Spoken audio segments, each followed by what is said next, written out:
6 គុណនឹង 5 6 គុណនឹង 5 ចាអរគុណបងប្រុសដែលបានកំបងតង់យូវីពណ៌ខ្មៅលាត 6 គុណនឹង 5 ចំនួន1កៃតែដោយសារតែក្នុងស្តុកបងអូននៅសល់តែ 8 គុណនឹង 5 អញ្ចឹងមានតែកាត់ចោល 1 ម៉ែត្រជាងចាកាត់ចោល 1 ម៉ែត្រ 9 ទឹកចាដោយសារតែតង់យើងពេលយើងអត់ចូលគ្នាទៅវាបានតែ 7 ម៉ែត្រ 9 ទេចាអញ្ចឹងដើម្បីពេញម៉ែត្រភ្ញៀវដែលគេទិញ1កៃអញ្ចឹងកាត់ 1 ម៉ែត្រ 9 ទឹកចេញចាអញ្ចឹងស្រាប់ពុកម៉ែបងប្អូនដែលមានតម្រូវការប្រើប្រាស់តង់អាចកំងបានជាធម្មតាចាទិញជាកៃចំណេញបងប្អូនចាហើយបាន free ដឹកទៀតពេលប៉ុនជាមួយនឹងតម្លៃទិញជាកៃពុកម៉ែបងប្អូនធ្វើការចូលឆាតបានកុំធ្វើចោះទៅសារ៉េបាយគូតកាត់ចោះកុំពិបាកយើងបត់ពេលក្រោយសារ៉េកាត់ដូចចែកាត់ពេលកាត់អត់មានមើល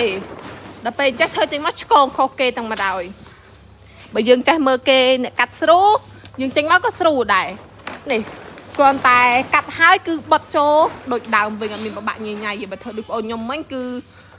ពិបាកបត់ម៉ាសាហើយនិយាយទៅពិបាកយកទាំងម្ដងចាអញ្ចឹងសម្រាប់ពុកម៉ែបងប្អូនដែលចង់ដឹងពីតម្លៃជាកៃអាចធ្វើការឆាតចូល Page ឬក៏ Telegram ផ្ទាល់បានអរគុណច្រើន